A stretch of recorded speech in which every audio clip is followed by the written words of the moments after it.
Hey guys, this is Amber Riley. I'm just currently doing a NET702 screencast. In this screencast we're going to be doing Lab 7 and Lab 8.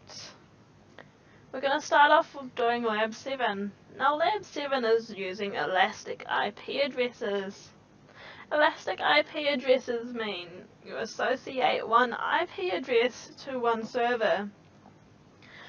And you can associate another IP address to another server. So when the original server has downs or outages, the second server will just pop up and your website will keep on running off that IP address.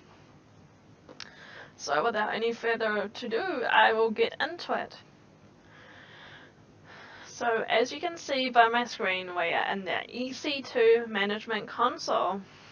In this, we need to go into elastic IP addresses, which is in the left-hand pane, as you can see. So we need to go into the associate new address. So let's just click on that right now. Here we can see no other settings are needed, we just need to click associate. Here we've been given the IP address, 35.167.5.200. Now we're just going to click on that and we need to give it a virtual machine. We are going to right click it.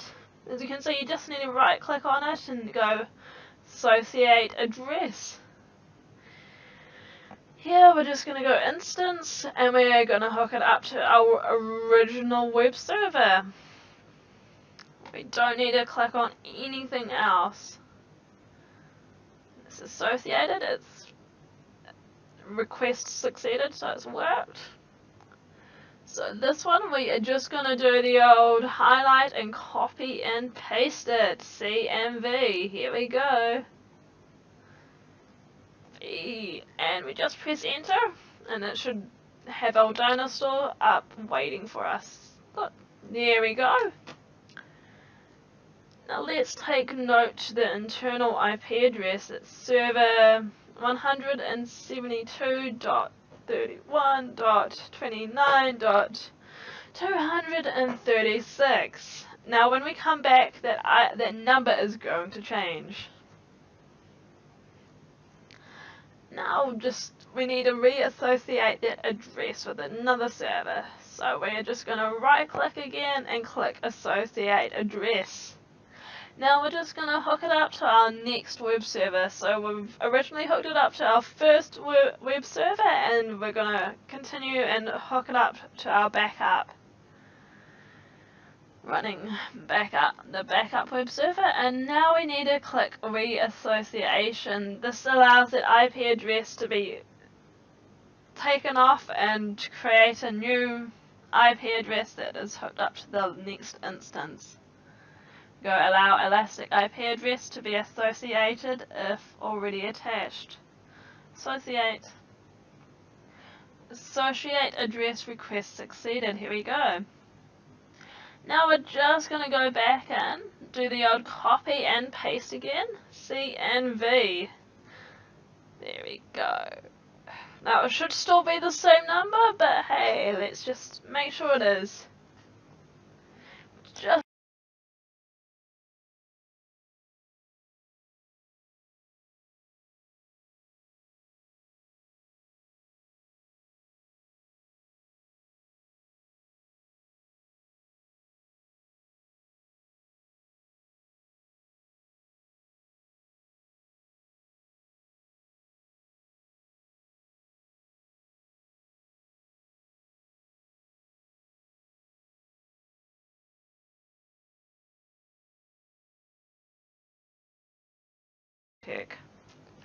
anyway, now we can see the server has changed addresses. See the internal address as 172.31.4.139. Now that is Lab 7 complete, and let's go on to Lab 8. Hey guys, here we are on Lab 8, using ELB to scale applications.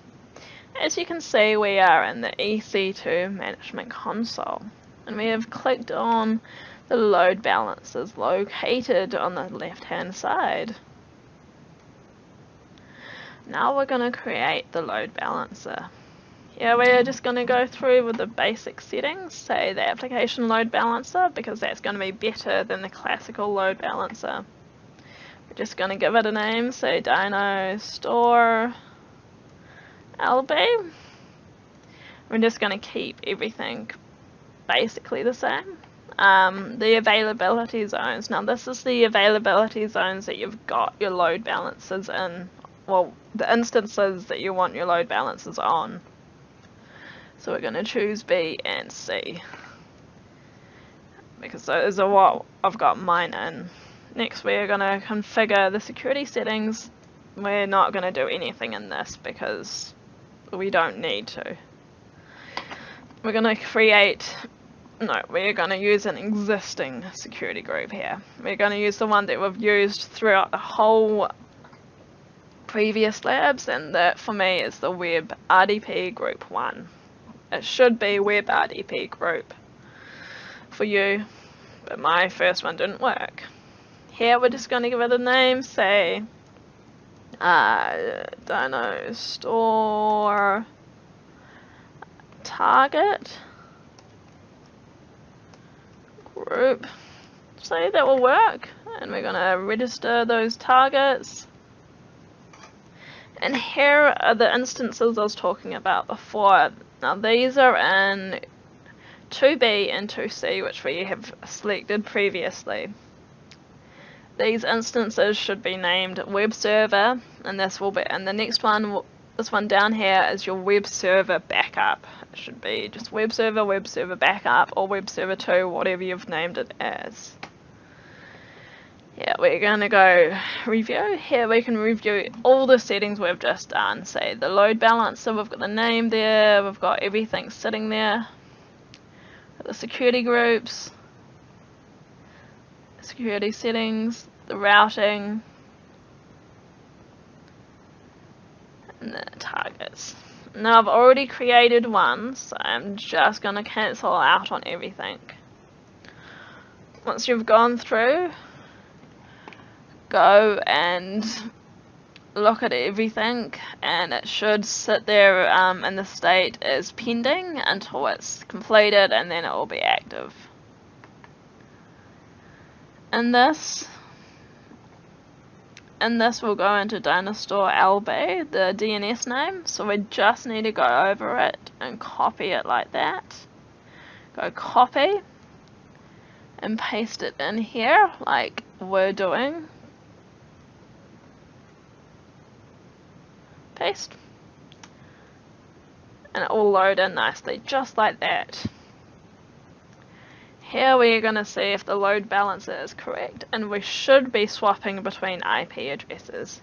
Here we've got the server, we've got the IP address 172.31.29.236. We're going to refresh the page and see what we get. See, the IP address has changed. It's changed into 172.31.4.139. Here we're just going to refresh it again, just so we can see it again. Yeah, see, it's changed. And that is that.